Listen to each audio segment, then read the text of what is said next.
When the subject of aircraft carriers comes up, people think of the seagoing variety.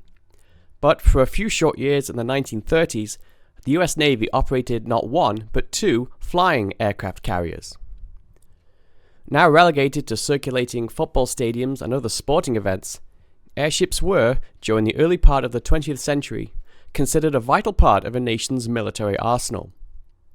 Invented by German aristocrat and general Ferdinand von Zeppelin, the airships that bore his name were rigid, with the outer skin supported by an aluminum framework. The first flight of his rigid airship over Germany in 1900 lasted 20 minutes. Up until 1914, the German Aviation Association transported over 37,000 people on over 1,600 flights without incident. During the First World War, Imperial Germany used Zeppelins as long-range bombers, launching numerous attacks in Northern Europe. These early Zeppelins used hydrogen, a highly flammable gas, instead of helium, which was relatively rare and more expensive. This resulted in several airships being lost in catastrophic fires. The United States had shown little interest in rigid airships until they captured the German airship L-49 in France during World War I. They demanded that Germany build two Zeppelins as part of war reparations, the Germans having scuttled most of their fleet towards the end of the conflict. Germany agreed to build one airship, and the US built a second airship from the plans. In 1926, the US Navy commissioned the Akron class, consisting of two airships, the USS Akron and USS Macon. Designed as scouting and reconnaissance vessels, both ships were used as airborne aircraft carriers, with each airship carrying a small squadron of airplanes that could be used to increase the scouting range of the airships and protect them against enemy aircraft. The ships measured 785 feet in length, or 240 meters, and were powered by 8 Maybach 12-cylinder engines.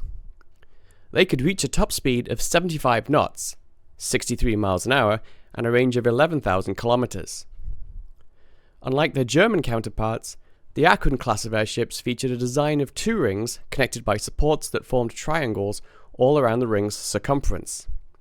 It was believed this offered greater strength, although it made the framework heavier than the Zeppelins. The Akron-class ships used helium instead of hydrogen, thanks to America's monopoly on helium reserves. In a further departure from previous designs, the engine compartments were installed within the hull, providing not only easier access to the engines, but reduced drag in flight. They were capable of accommodating up to 5 small aeroplanes, with a trapeze apparatus used to launch and recover the planes. On April 3, 1933, the USS Akron left Lakehurst, New Jersey on a mission to calibrate its radio equipment. Just after midnight, strong winds caused the Akron to plunge 1,000 feet in a matter of seconds. To counteract this, the crew decided to dump the water ballast to gain altitude.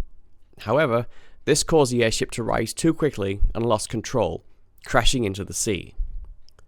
73 people on board were killed, including Rear Admiral William Moffett, the chief of the Bureau of Aeronautics. On February 12, 1935, while returning to its base in California, the Macon lost one of its stabilizers in a storm, made a forced landing in the sea, and sank, with the loss of 2 crewmen. The loss of life compared to its sister ship was mitigated by the availability of life jackets and life preservers on board. The Akron and Macon would be the world's only flying aircraft carriers. They were twice as fast as their seagoing counterparts, and it would have been interesting to see how they would have been deployed in the Second World War.